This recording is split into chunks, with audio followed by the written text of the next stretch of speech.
There's nothing to fear but fear itself. Well, too bad I'm afraid of everything.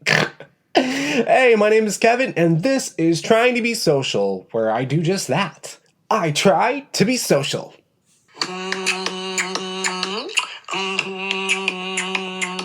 It's time to be social with Kevin. To be social, let's talk. Okay, I didn't actually know how that was gonna go, but I am surprisingly satisfied with it. See, I recorded that on my iPhone as an idea like a while back, and I didn't know how to transfer that into my iMac to put onto this episode. So I was like, how am I going to do this? So I just hovered it over my microphone and I just recorded it that way.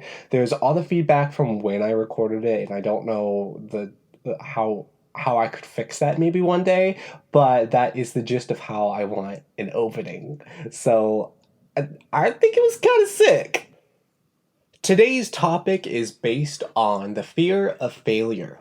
It never feels good to try something your hardest and then to fall flat on your butt and to miss the mark completely. That epic fail. I had the displeasure when I worked at a specific retail establishment to become an assistant manager, meaning I went to the interview round and waited a while to hear back without actually hearing what happened. I had to ask to find out. No one was gonna talk to me about it. It was real unprofessional in that way as well. I didn't end up getting the position. Go figure. I didn't have the prior management experience that they were looking for. Other than being a shift lead for 2 years and doing very well, I learned the ins and outs. It just wasn't enough. So that means everybody who wants to become a shift lead to an assistant manager, you're likely not going to get it, which doesn't make sense to me. I didn't understand the fairness in it and how I'd be passed up. Management experience was what I was going to get out of it. I didn't understand that model either because people are coming in with said management experience from other places and then given the lowest pay at the store. And then there's a high turnaround rate because of this. It's high stress and it's very low payoff. It gave me a very defeated mindset when this came about. It's okay. I decided to go to a coffee job where I work now, working towards being a shift lead yet again, amongst others, and also wanting to move up.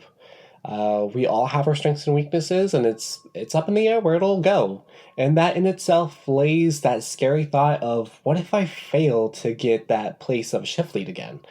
I couldn't be an assistant manager, and I might not even get to a place I was with lead that I know I can. And trust me, I know I can. I can work at.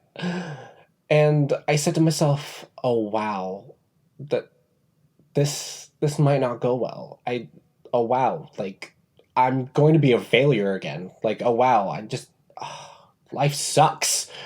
And then I had to step back and tell myself, "Oh wow, Kevin. This is my sneaky inner saboteur come to bring my dismay. I've had a hard life full of turmoil, and this disgusting voice in my head has become so prevalent in me. So I need to ask myself, how do I step by step extinguish that terrible little voice?" And I think it starts with acknowledging that it exists and possibly might linger for the rest of my life. Then, in this specific predicament, I need to remind myself that I am capable of any accomplishment if I just believe in myself. If not now, it doesn't mean I won't, just not right now, maybe. And it's not helpful thinking that everything is a competition because you might set yourself up to fail. I may still get a promotion. It's just unknown at this moment, and it's okay to be in the unknown. I just need to focus on myself and not others. If I can, in my own words, speak wise words from my work, as not to copy exact text, because I'm not sure if I can or not, I need to focus on my own improvement, that I can't compare myself to others or see the flaws out of pettiness. And to my dark past, I need to tell myself I need to forget my past mistakes and move on to the achievements of tomorrow. Now, I started thinking about those wise words and said to myself, well, maybe I can look more into these inspirational messages. And to my surprise, but not really, I did. There's an important quote I learned from a drag queen on an episode of RuPaul's Drag Race All Winners named Evie Oddly. Go figure, I got a quote from Drag Race.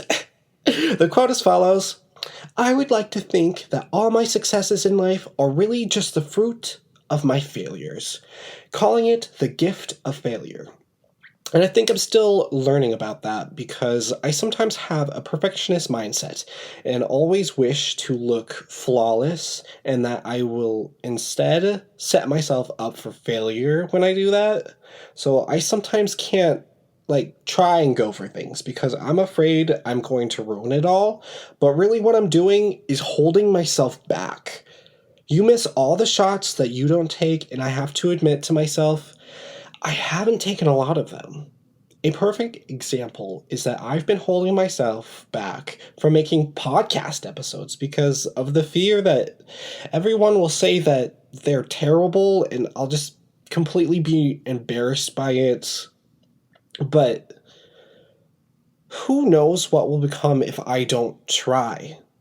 Trying can actually be an exciting experience if I just allow myself to experience it.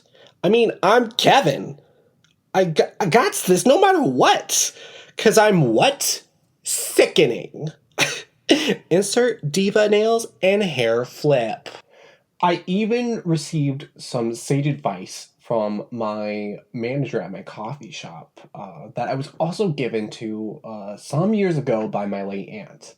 And I'll go more in depth about this in an episode of Anxiety, but it's you need to get comfortable with the uncomfortable. And I can't believe I forgot about it, but it was amazing to hear once again, because maybe the universe was trying to tell me that I needed to hear it once more. And then speaking about the universe, I think it recently wanted to give me a reel to watch where they quoted an episode of SNL's Weekend Update with Leslie Jones as the speaker that was really inspiring. The reel then dubbed it with dramatic music, which is just a tad corny for me, but I'm sure hits the emotional level for people. I think some people who are lost in life may need to hear. You know that Harrison Ford at 30 was a carpenter? Vera Wang didn't design her first dress until she was 40. All I'm saying is that you youngins is running around here trying to be somebody when you don't even know who you are yet. You know what happened to Oprah at 23? She got fired. Imagine firing Oprah. Yeah, well, that was a mistake. No, it wasn't. Because she wasn't Oprah. She was just some 23-year-old punk who needed to get fired so she could become Oprah. Sometimes you gotta fail to succeed. I did. Now, I believe that's a really important message to let people know. I will let that sink in with all of you. I didn't actually agree with the part of her just calling Oprah a punk. I don't believe that's quite accurate, but I'm sure it was just there because of the episode for laughs. It was a comedy sketch, but it was some really real raw words there. I think my main takeaway from this is whatever I'm going to become in life, it doesn't have a timestamp, and my worth isn't dictated by when I get there. I just need to do my best and be my best so that I can give my best to the world. So I think that pretty much wraps everything up in a cute little bow right there. But I will give some parting words for the conclusion of this podcast episode. I can tell myself I can fail and I can just get back up again until I get it right, because life is a journey of learning, and you can't learn unless you flub up sometimes and keep going. You can make fashion and you can make art out of anything you want it to be. So girl, work, and the world is your oyster. Though I don't really get that analogy because sometimes they're smelly, and why would I want my life smelly? That was a bit off topic. Just try your best and you will succeed in your own personal growth. I will leave you with that. So till next time, I loves you all. Bye bye, my beautiful people. A good day.